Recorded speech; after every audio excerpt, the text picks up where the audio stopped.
Hallo, ek is Ronel Besuidnout en jy luister na die eerste voorlesing van 'n splinternuwe reeks Geskenke van Genade, 'n Paasfees reeks. Vandag is Opstanding Sondag en ons tema kom juis hieruit: Genade maak nuutheid moontlik. Karl Barth het gesê: genade en dankbaarheid hoort by mekaar soos hemel en aarde. Dankbaarheid volg op genade soos 'n donderslag op weerlig. In 1 Petrus 1 vers 3 staan daar: Lofwaardig is die God en die Vader van ons Here Jesus Christus.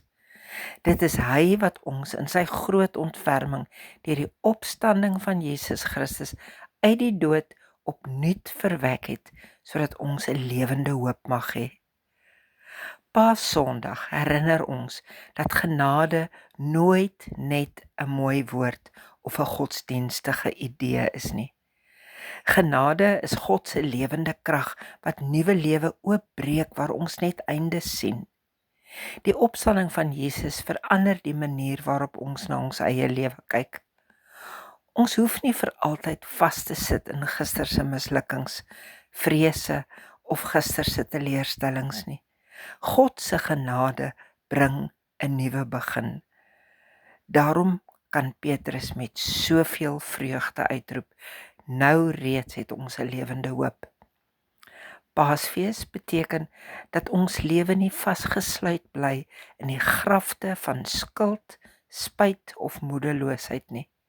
Waar Jesus opstaan, word nuwe lewe moontlik, ook in ons. En waar genade ons aanraak, begin dankbaarheid spontaan groei. Kan ek jou 'n vraag vra? Van watter genade is jy vandag in jou lewe bewus? En hoe kan jy met dankbaarheid daarop reageer? Kom ons bid saam. Jesus my Here, laat U opstanding vandag nuwe hoop in my wakker maak.